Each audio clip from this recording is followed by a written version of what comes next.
Gracias, presidente. Señora ministra, el aumento insostenible de la pobreza que sufrimos desde hace años en nuestro país nos sitúa en un estado de emergencia social que es imprescindible abordar de manera urgente. La crisis como pretexto no nos vale, y menos si la tratamos en sus justos términos, es decir, como una gran estafa que ha permitido una inmensa deuda privada creada por la avaricia, la codicia y la usura de las grandes empresas inmobiliarias y los bancos, consentida y avalada por las políticas neoliberales practicadas por los partidos del Gobierno responsable en cada momento.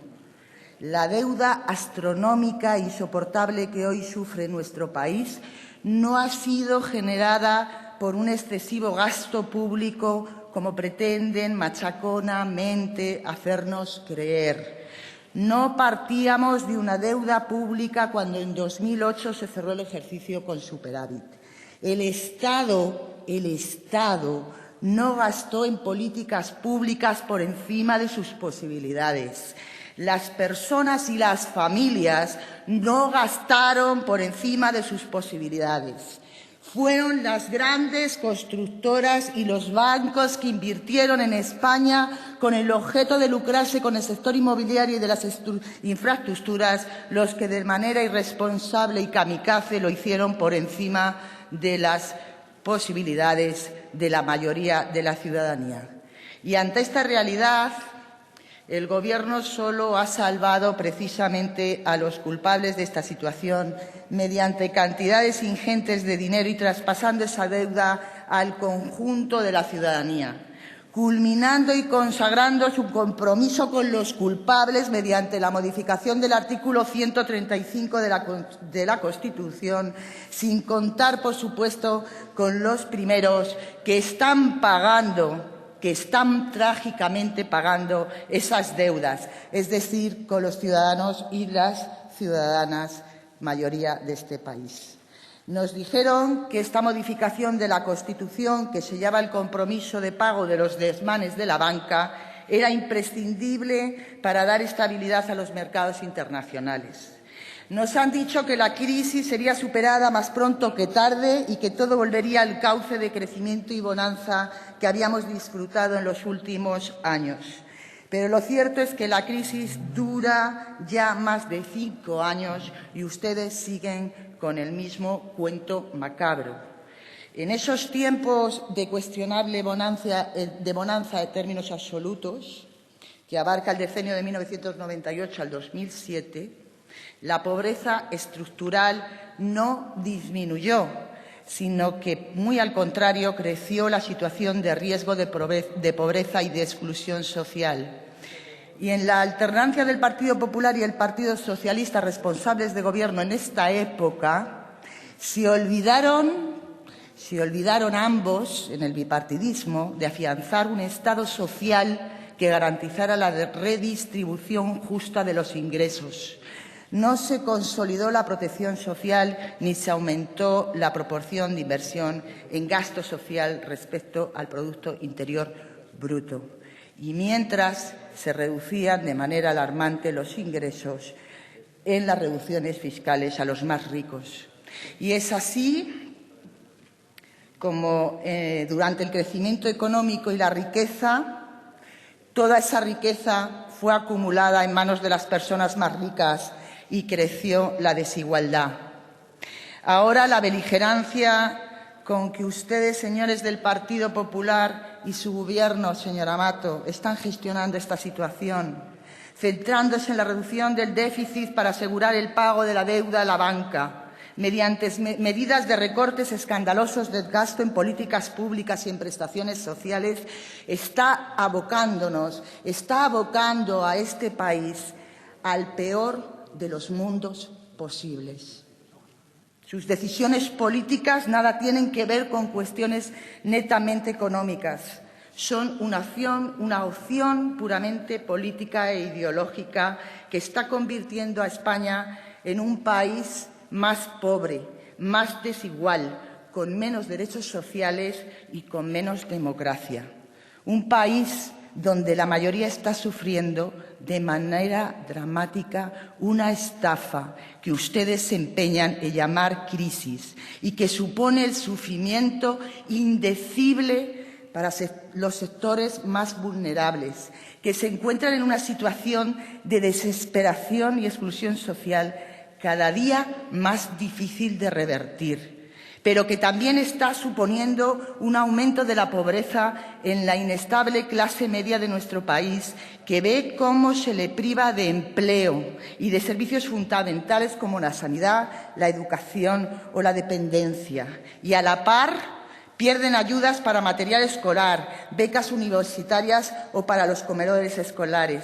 O se ven en la situación desesperante de lidiar cada día entre hacer frente al pago de la hipoteca o afrontar gastos domésticos básicos, señora ministra, básicos como puede ser la comida. Esto está sucediendo en este país hoy, en el siglo XXI. 1 de cada 4 españoles se encuentra en riesgo de pobreza o exclusión social. Y esta situación, señora ministra, esta situación tiene responsables.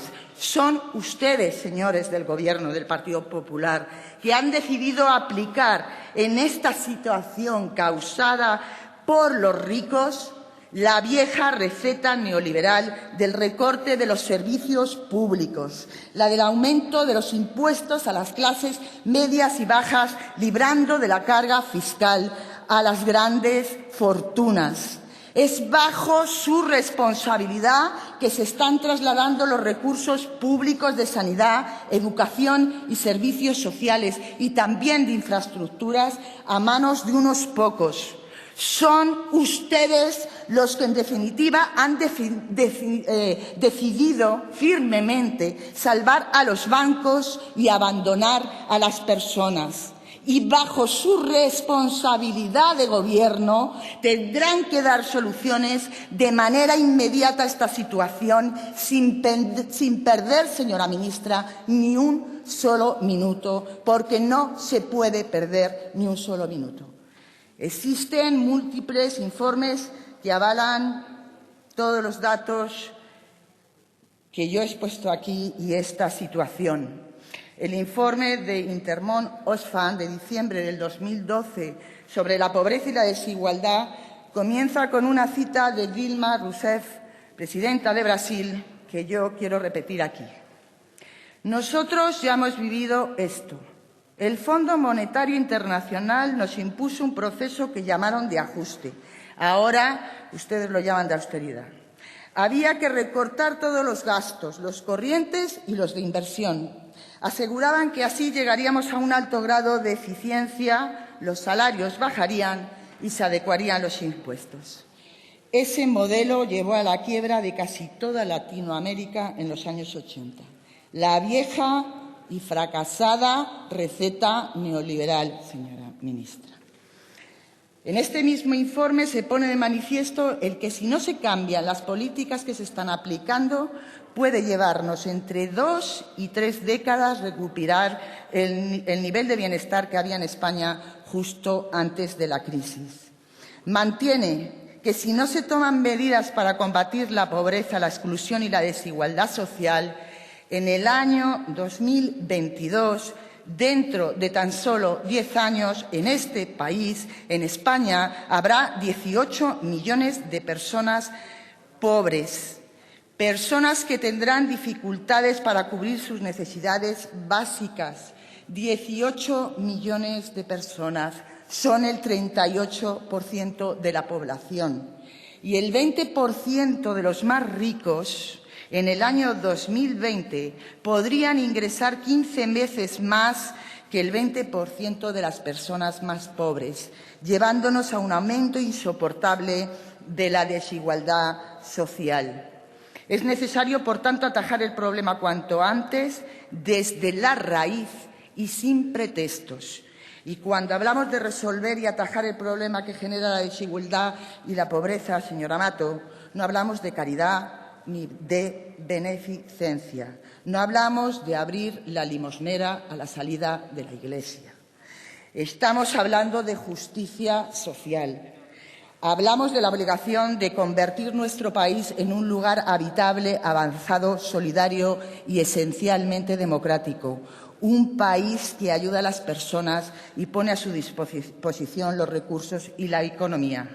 Ustedes tienen la obligación de gobierno y por eso le exigimos y le daremos forma de moción la próxima semana que en primer lugar se articulen todas las medidas necesarias que palíen el problema que sufren hoy más de 8,5 millones de personas para cubrir las necesidades básicas más urgentes. Si realmente tienen voluntad de acabar con esto, ya tendrían que haberse puesto a trabajar en un plan estatal de emergencia contra la pobreza y la exclusión social, un plan con medidas que aporten soluciones concretas a sectores especialmente afectados y vulnerables.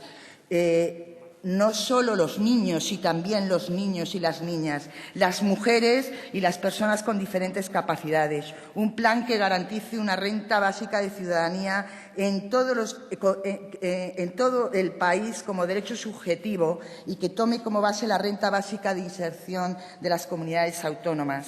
Es necesario un plan que contemple la creación de bancos de alimentos, el aumento de albergues de acogida y comedores sociales para las personas sin hogar. Empiecen a hacer política para las mayorías, esas que en gran medida les han votado y han hecho que ustedes gobiernen. Hágalo en defensa de sus intereses. Eso es lo que le pedimos y luego me extenderé, señora ministra, después de su intervención. Gracias.